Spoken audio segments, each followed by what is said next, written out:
प्रधानमंत्री नरेंद्र मोदी की अगुवाई में बुधवार को कैबिनेट की बैठक हुई। इस दौरान कई फैसले लिए गए। बैठक के बाद केंद्रीय मंत्री प्रकाश जावड़ेकर ने कैबिनेट के फैसलों के बारे में जानकारी दी। प्रकाश जावड़ेकर ने कहा कि पिछले हफ्ते सरकारी नौकरी में भर्ती के लिए अलग अलग टेस्ट को हटाकर एक ही टेस्ट की बात हुई है। अब आज कैबिनेट ने कर्मयोगी योजना को मंजूरी दी है, जिसके तहत अधिकारियों को नई तकनीकी से जोड़ने और उनकी क्षमता पर ध्यान देने की कोशिश की जाएगी। ये सरकार की ओर से अधिकारियों का स्किल बढ़ाने की सबसे बड़ी योजना है। कैबिनेट की बैठक के बाद केंद्रीय मंत्री प्रकाश जावड़ेकर ने जानकारी दी कि जम्मू कश्मीर के लिए राजभाषा विधेयक लाने का फैसला हुआ है, जिसमें हिंदी, उर्दू, डोगरी, कश्मीरी, अंग्रेजी भाषाएं शामिल रहेंगी। केंद्रीय मंत्री प्रकाश जावड़ेकर ने कहा कि जम्मू कश्मीर राज्य से इसकी काफी समय से मांग थी, जिसे अब पूरा कर दिया गया। इस विधेयक को संसद से पटल पर पेश किया जाएगा। इसके साथ ही 3 नए MOU को मंजूरी दे दी गई है, जिनमें जापान वस्त्र मंत्रालय के बीच हुआ समझौता भी शामिल है। वैज्ञानिकों ने चीन के एक मामले की स्टडी करते हुए पाया है कि बस में सफर करने वाले एक व्यक्ति के जरिए करीब 2 दर्जन लोग कोरोना से संक्रमित हो गए। बस में यात्रा करने वाले 24 लोगों की रिपोर्ट पॉजिटिव आई थी। इन लोगों ने बस में महज 1.5 घंटे की यात्रा की थी। वैज्ञानिकों का मानना है कि बस में लगे AC की वजह से संक्रमण तेजी से फैला। वैज्ञानिकों ने कहा कि स्टडी ये साबित करती है कि बंद जगह पर AC से संक्रमण काफी अधिक फैल सकता है।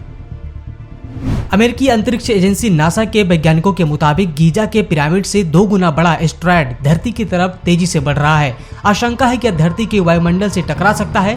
भारतीय समयानुसार यह 6 सितंबर को दोपहर 3:30 पर धरती के वायुमंडल से टकरा सकता है। 10 साल पहले खोजे गए इस एस्टेरॉयड का नाम अपोलो एस्टेरॉयड है।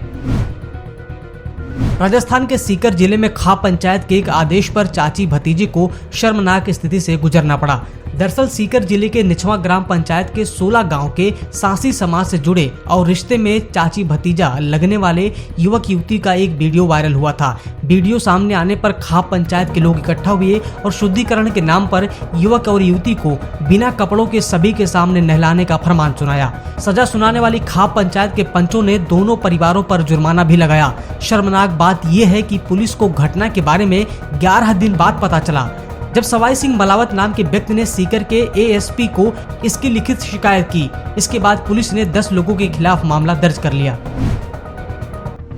झारखंड में पिछले 24 घंटे में कोरोना के 2064 नए मरीज मिलने के बाद कोरोना संक्रमितों की कुल संख्या 43,833 हो गई है, जिनमें से पिछले 24 घंटे में ही 10 संक्रमितों की मौत भी हो गई। इसके साथ ही कोरोना से मरने वालों का आंकड़ा 428 हो गया। 969 मरीज स्वस्थ हुए हैं। इसके साथ ही राज्य में 28,149 संक्रमित स्वस्थ होकर अपने घर लौट चुके हैं। वहीं इस समय राज्य में कोरोना के कुल एक्टिव केस की संख्या 15,256 है।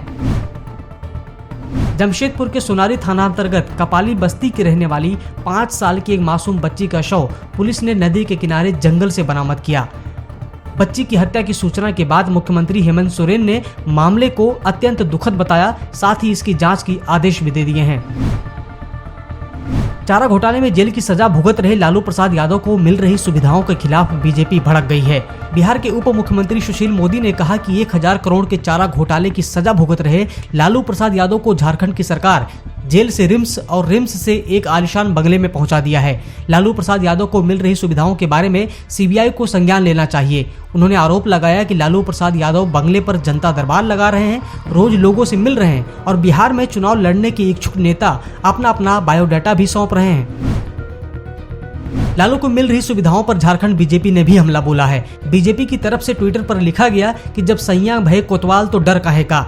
कुछ ऐसा ही हो रहा है झारखंड में। एक सजा याफ्ता कैदी को बंगले में रखा गया है, उसे सारी सुविधाएं दी जा रही हैं, जिसे दरबार लगाने की छूट है, लोगों से मिलने की छूट है। ऐसी सजा शायद ही किसी को मिली होगी। वहीं बिहार बीजेपी की तरफ से कहा गया कि राजदा अपराध में आकंठ डूब चुकी है। जिस जेल में जाने से आम लोग डरते हैं, वहाँ राजदा सुप्रीमो दरबार लगाकर टिकट वितरण कर रहे हैं।